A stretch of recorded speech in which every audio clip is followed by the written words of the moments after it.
mimi ni tenant hapa kwa muda, kwa sababu mlitupatia nafasi ya uongozi. Mheshimiwa Uhuru Kenyatta akiwa rais wetu na mimi nikiwa naibu wa rais, ndio sababu niko hapa na nimewaalika leo, na kwa mapenzi ya Mungu siku hiyo ingine mkuje tena. Nataka niwapongeze kwa sababu ya kazi mnafanya mashinani. Wengi wa vikundi ambao wako hapa leo sio kuanza wanaanza, ni kuendelea wanaendelea. Tumewapata mkiwa mmejipanga, mumeregister group, mumepanga mambo yenu kiasi, na sisi tumekuja kuwashika mkono ndio tuweze tutembee pamoja.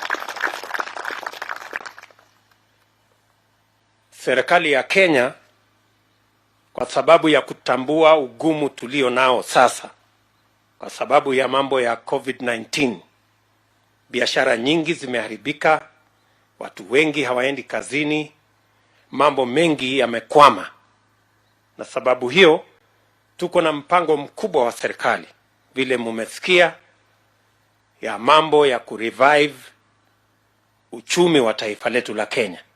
Kuna vijana wataajiriwa, kuna pesa tayari imewekwa katika budget, na budget imepitishwa bunge, karibu bilioni 10 ya mambo ya vijana. Kuna vijana wataajiriwa kufanya kazi kule mitaani, inaitwa mpango wa kazi mtaani. Tafanywa Nairobi, tafanywa towns zetu kubwa. Kuna mpango wa inua jamii ya kupatia pesa kwa wazee, watu wakongwe, pamoja na walemavu, pamoja na mayatima. Tayari pesa hiyo awamu ya kwanza imepatianwa, na kuna mpango mkubwa wa karibu bilioni 50 ya stimulus ya kuanzisha tena upya uchumi wa taifa letu la Kenya. Mimi nawauliza ninyi kama vijana Nairobi, kina mama Nairobi, na vijana na kina mama katika sehemu zote za taifa letu la Kenya, wajumuike, waparticipate, ili tuhakikishe ya kwamba mbali na changamoto tumepata ya corona, pia tupate nafasi ya kujumuika katika kuanzisha tena msukumo mpya wa uchumi wetu wa taifa letu la Kenya. Kila mtu ajipange na sehemu ile anaelewa. Kuna wale ambao wataajiriwa, kuna wale ambao watapata msaada wa serikali wa mambo ya biashara, kuna mambo mengine mengi ambayo inaendeshwa kule nyanjani, kule mashinani, kama mpango wa serikali ya Kenya. Na kwa sababu sote ni wa Kenya, pia niliamua ya kwamba mbali na ile tunafanya kama serikali, vile vile kama watu binafsi, kama viongozi, kama partners wetu wa kiwango tofauti tofauti, pia tutakuwa na huu mpango wa kuhakikisha kwamba vijana, kina mama hapa Nairobi, kwa sababu Nairobi ndio tuko na vitongoji duni nyingi. Sehemu nyingi ya Nairobi vijana wana hustle katika mipango mbalimbali. Na nilisema ya kwamba nitaungana na viongozi wa Nairobi, na umeona wamesimama hapa wengine, tulikuwa na wengine juzi, tulikuwa na wengine wiki ile ingine iliyopita, tutakuwa na wengine next week, kwa sababu tunataka pia katika kiwango kingine tuweze kufikia wananchi vijana, kina mama wa Nairobi, na miradi hata ingawaje hustle ya mtu ni kidogo, akiinuliwa anaweza kuboresha mambo yake na hasoli yake iweze ikapanda hatua inayofuata. Sababu hiyo, in the last almost 4 weeks tumeendesha hii mradi.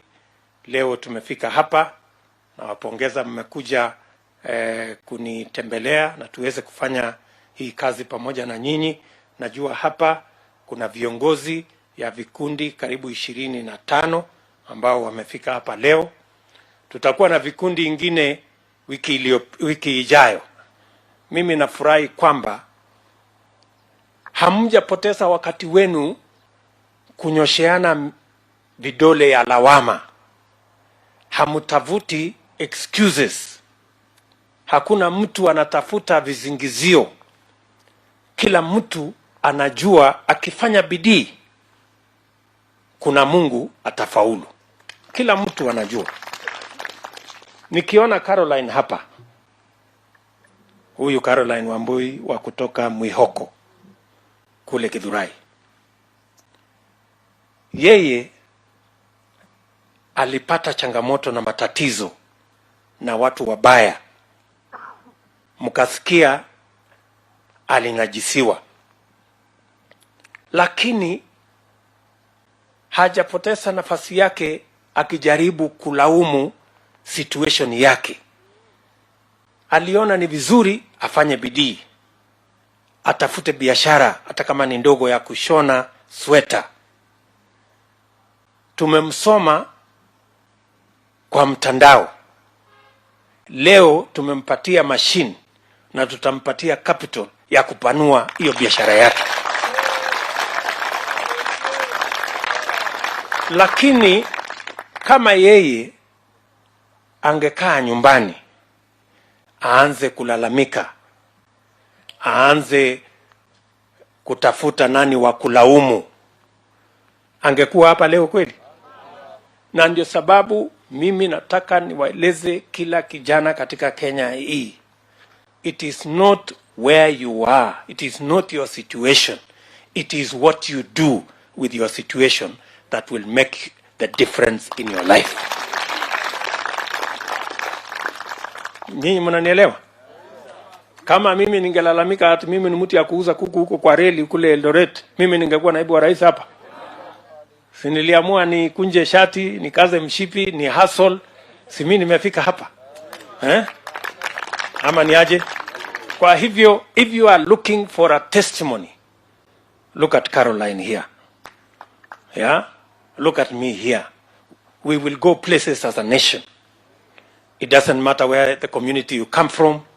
It doesn't matter your financial status. It doesn't matter the community you come from.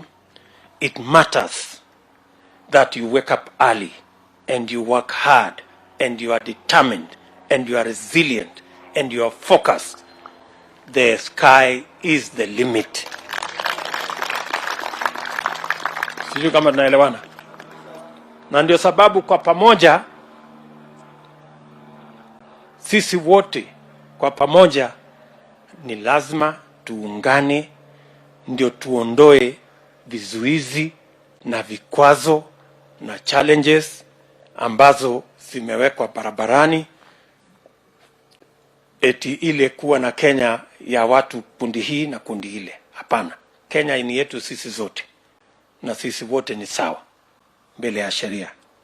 Kwa hivyo nimeshukuru sana, nimefurahi sana kuwaona. Karibuni hapa, sio leo peke yake, karibuni hata siku hiyo ingine. Najua mmengojea kidogo kwa sababu nilikuwa na shughuli nyingine hapo na niliona ni vizuri hapa namna hii ndio watu waelewe mahasala wako town. Ama ni aje? Na msiwe na haraka. Manga hapa kidogo. Namna hiyo. Na mtu akikupigia simu anasema niko kwa hasla bwana, wewe wacha. Ama ni aje? Si namna hiyo? Isionekane tu mlipitia hapa kwa makosa ama kwa mkue kabisa mko area. Si namna hiyo? Kwa hivyo asanteni sana na watakia baraka ya Mungu. Mkirudi nyumbani msalimie familia zenu. Mimi ninakuomba kitu moja. Tusikue watu wa kusahau. Tunaelewana wase? Tusikue watu wa kusahau. Kweli naongea alone? Tusikue watu wa kufanya nini? Usisahau mtu ameimpact life yako vi positive. Your Excellency, thank you for what you are doing. May God bless you.